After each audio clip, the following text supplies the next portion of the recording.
another new entry into the ball hilt HEMA saber market. What's it like? Let's find out.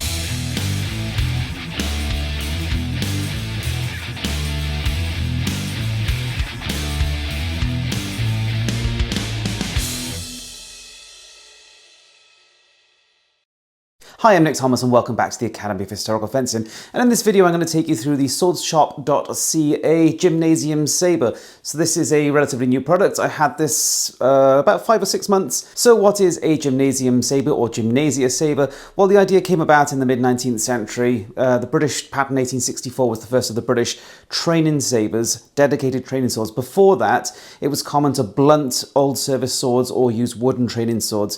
So from 1864 onwards, the British started using purpose-built, blunt training swords. And the 1864 was the first version. This Swordshop Gymnasium Sabre is intended to be based off of the original British 1864, and therefore you've got the absolute typical Victorian era British training sabre. Now, this isn't the first time that a company has attempted something like the 1864, so also the Caveton Eastern, the Red Dragon Eastern, and the Regeni, which was also called the Eastern and eventually became the Tournament, were all based upon the 1864. But in many ways, this is actually the closest I think anybody's come to kind of matching not just the spec, but the look of the original. So if we look at Matt Easton's article on his website, which looks at a load of antique original 1864s, and it gives you a full breakdown, images, specification, weights and balances and everything else, you can see that aside from that sort of weird outlier with the very narrow blade, they're all pretty consistent with their size, weight and balance. They're all around 800 grams, they're all about the same size, and their balance is around, 11, 12 centimeters, something like that. Now, this Swordshop model, it is marketed as 800 grams. My personal one came out at 790, but of course that's completely natural variation that you'd expect.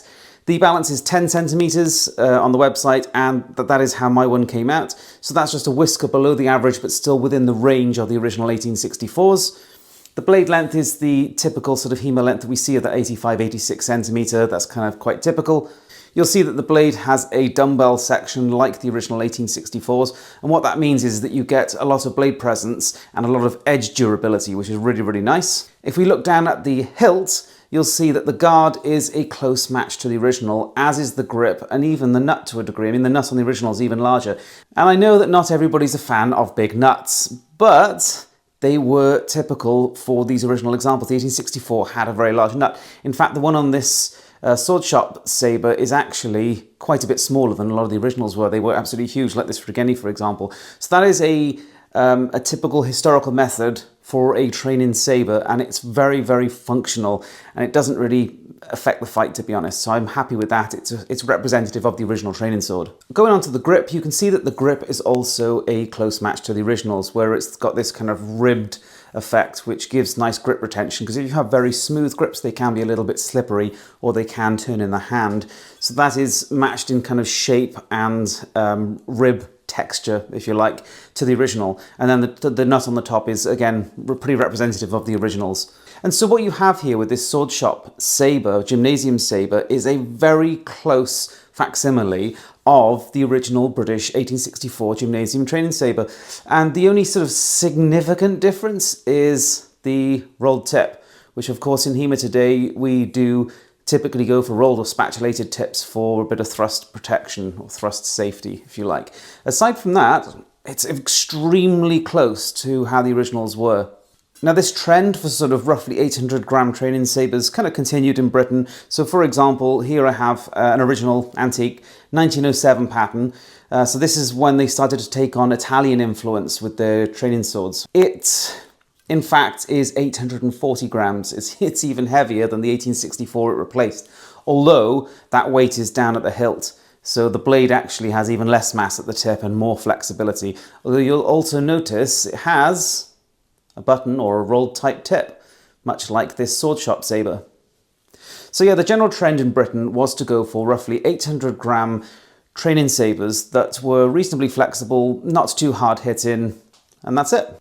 So the Swordshop.ca saber is made in China, but it is sold under the Swordshop.ca brand, and it is their exclusive design. So in comparison to the originals, we can see that it's a very, very close match to the original training saber that was developed in Britain, the 1864, which is really cool to see because, you know, that's a part of, you know, HEMA or fencing history. So to have quite a close rendition of it, very close, is really quite cool.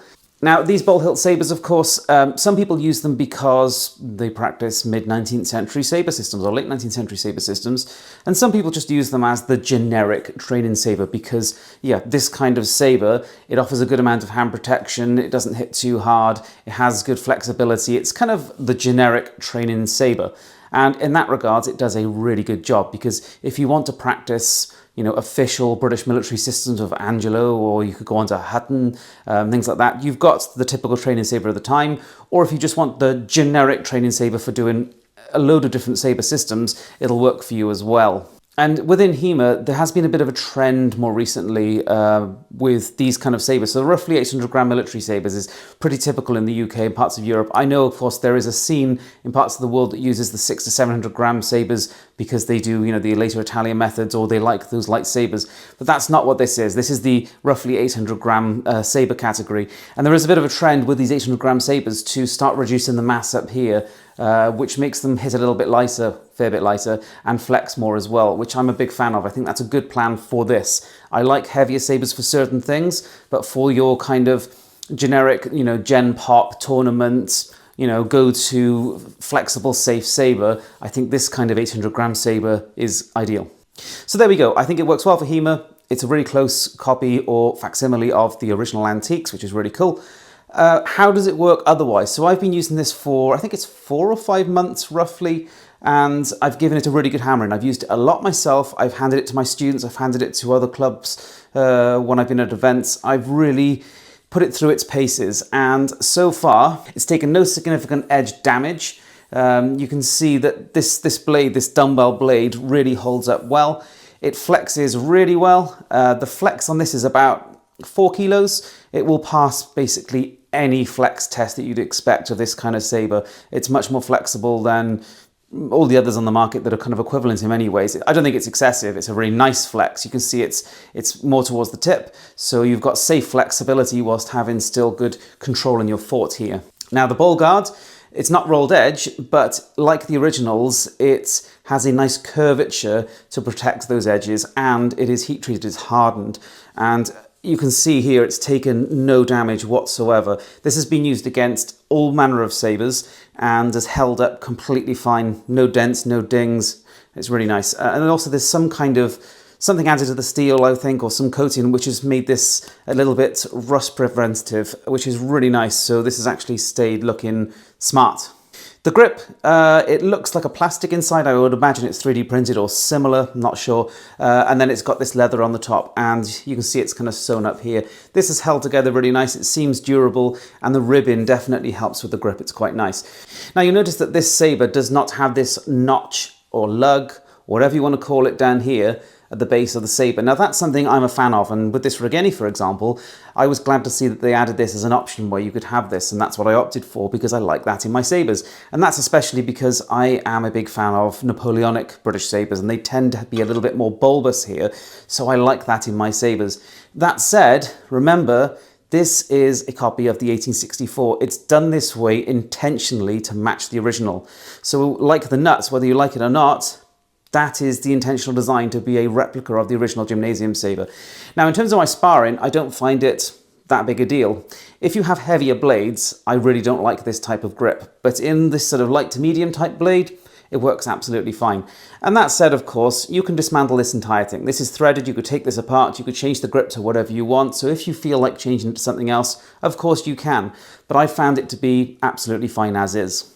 And especially because, you know, it's intended to be that facsimile of the original. So they were built that way for a reason, and I'm quite happy to use them as is for that purpose. You know, I like my training swords to be accurate replicas of the original swords that they're supposed to be representing. So in that regard, this is exactly what it's supposed to be. Now, in terms of glove space, you've got plenty, and in fact, because you don't have this lug at the base here, where the little pinky would sit, you actually gain a little bit more glove space. So we've been able to fit every kind of heavy 5-finger glove of every size into this guard, and you can even fit to a degree some mittens, but I would never recommend using mittens for a saber, especially a ball hilt saber.